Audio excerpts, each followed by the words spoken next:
Hola, ¿qué tal? ¿Cómo estás? ¿Te sentirías tranquilo o tranquila si averiguaras que un desconocido está registrando lo que dices y lo que haces? Qué incómodo y sobre todo qué peligroso. Muchas veces esos terceros esgrimen finalidades que los benefician solo a ellos, pero que no respetan tus derechos. Y esto ocurre a diario. Lo hacen las empresas, las redes sociales, los gobiernos. Soy Rodolfo Herrera y en este video te voy a contar a partir de técnicas que he aplicado en el ejercicio profesional durante años, de qué manera esos datos que vas dejando se pueden utilizar pero sin vulnerar tus derechos a través de procedimientos de disociación de datos. Si te interesan estos temas, te invito a que te suscribas a mi sitio web rodolfoherrera.cl y además a mi canal de videos Diálogos de Derecho y Tecnología. Ahí vas a encontrar mucho material gratuito que te puede servir. Y quédate hasta el final porque te voy a dar un regalo que creo que te puede gustar. Hace unos años yo era coordinador ministerial de transparencia en el Ministerio de Educación. En 5 años me tocó revisar más de 17.000 solicitudes de acceso a información pública.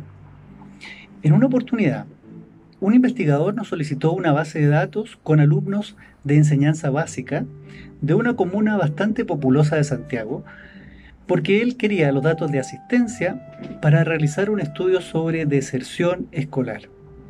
A partir de esos datos lo que quería era determinar, por ejemplo, en qué año los niños dejaban de ir al colegio, cuál era el porcentaje de alumnos que volvían a estudiar, en qué zonas de la comuna, por ejemplo, había mayor índice de deserción. Es decir, como ves, una serie de datos muy interesantes para generar políticas públicas.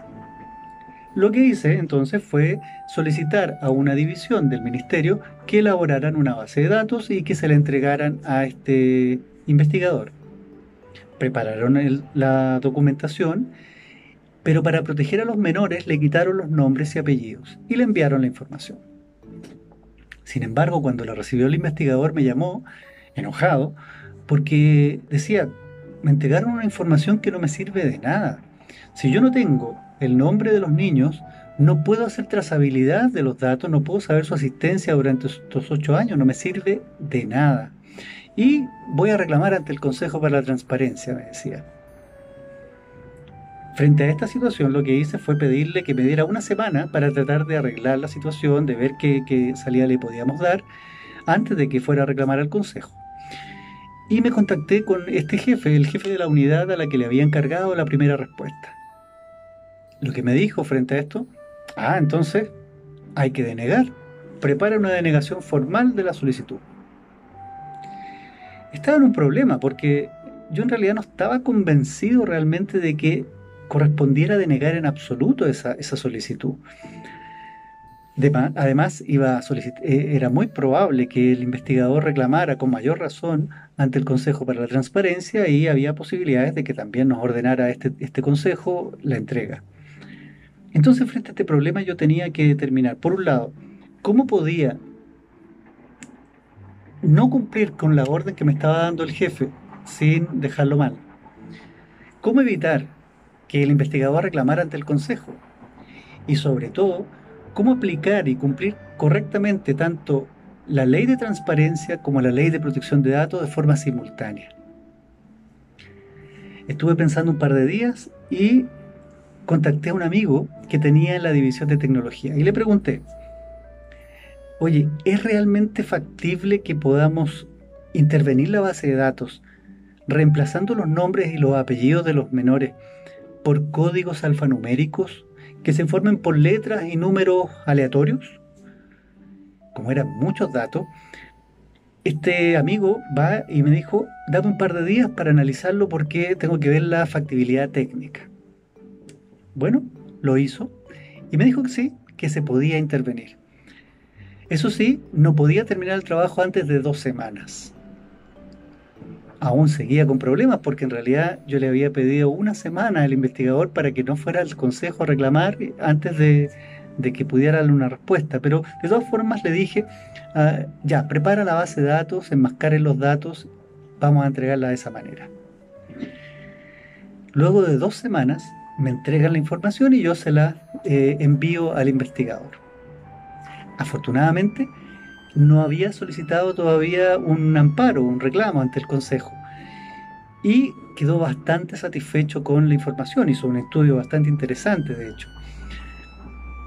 Pudo, por lo tanto, con los datos que le entregamos, hacer un seguimiento de la asistencia de los códigos que le habíamos entregado durante sus 8 años, sin que en ningún momento pudiera asociar ese código con un niño o niña determinado. De hecho, a partir de esta situación, empezamos a utilizar este procedimiento de manera frecuente cuando nos solicitaban información de este tipo. De esta forma, entonces, logramos, por un lado, entregar información útil, pero a su vez proteger los derechos de los menores, porque no estábamos entregando datos personales. Lo que hacíamos era entregar datos estadísticos. Los convertíamos a datos estadísticos. ¿Cómo podemos disociar los datos personales? Técnicas hay muchas, porque no se limita solo a quitar el nombre y apellido de una persona. En muchas ocasiones quedan otros datos que permiten igualmente identificarte. Por eso, cuando se pone más compleja la actividad de disociar, es útil conocer más de una técnica para poder disociar datos. Yo te voy a explicar 2 formas que son las más generales y habituales. Primero, anonimizando datos. Al anonimizar, se eliminan de forma irreversible los datos de identificación de una persona. Por ejemplo, a la base de datos se le quitan los nombres, apellidos, la imagen, el root, la dirección, correo electrónico, y te quedan solamente datos o cifras estadísticas. Es una verdadera cadena de identificación que se rompe. Y por el otro lado está la pseudonimización. En ella también se logra desvincular el dato de la persona, pero no se rompe una cadena, sino que los datos se mantienen aunque se reemplazan. De esta forma es un procedimiento reversible. Quedan ciertos datos a partir de los cuales sería posible reidentificar a la persona. Por ejemplo, enmascarando los datos a través de una clave o de un código, reemplazándolo con un código, en fin. De esa forma también podrías tú disociar datos. Pero cuidado, sea cual sea la técnica que utilices para disociar, la tecnología actual no permite garantizar un 100% de anonimato.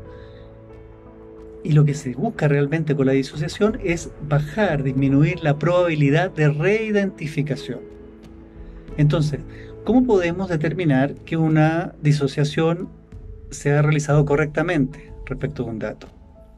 De la siguiente manera: si luego de aplicar la técnica, el esfuerzo que tiene que realizar la persona que recibió los datos disociados para volver a vincularlos a ti es tan alto y desproporcionado, por ejemplo, en tiempo o en costos económicos, que lo vuelve impracticable, hay una disociación correctamente realizada. Por eso, por ejemplo, no es recomendable disociar a través de una pseudonimización que reemplace el nombre y apellido por el número de la cédula de identidad, el RUT. Hoy existen tantos sitios web donde tú colocas el número del RUT y te indica a quién pertenece, que el esfuerzo para reidentificar es bajísimo. Y por último, ¿qué es necesario para disociar correctamente un dato? Te voy a dar 4 ideas. Primero, conoce cuál es el legítimo interés del destinatario de los datos disociados, porque de esa manera vas a poder escoger mejor la técnica a utilizar. Segundo, categoriza los datos personales para saber en qué tipo de datos es más probable o más necesaria su utilización. En otro video que te invito a revisar, explico cuáles son las categorías de datos personales. Por ejemplo, en este caso yo podría decir que pseudonimizar se aplicaría correctamente cuando yo tengo datos en la nube, cuando tengo datos de menores, datos relacionados con la salud, o que recoge los dispositivos que están en el cuerpo o en la ropa, en fin. Tercero, un dato, luego de aplicar la técnica, tiene que seguir siendo útil. No es posible que el resultado de la técnica de disociación transforme al dato real al extremo de que no sirva. Y en cuarto lugar, evalúa el riesgo de la reidentificación. Es decir, ¿cuál sería el riesgo luego de aplicar la técnica de anonimización y sobre todo de pseudonimización? ¿Cuál es la probabilidad de que se vuelva a vincular ese dato con una persona? Con estos elementos, ahí recién puedes aplicar correctamente una disociación.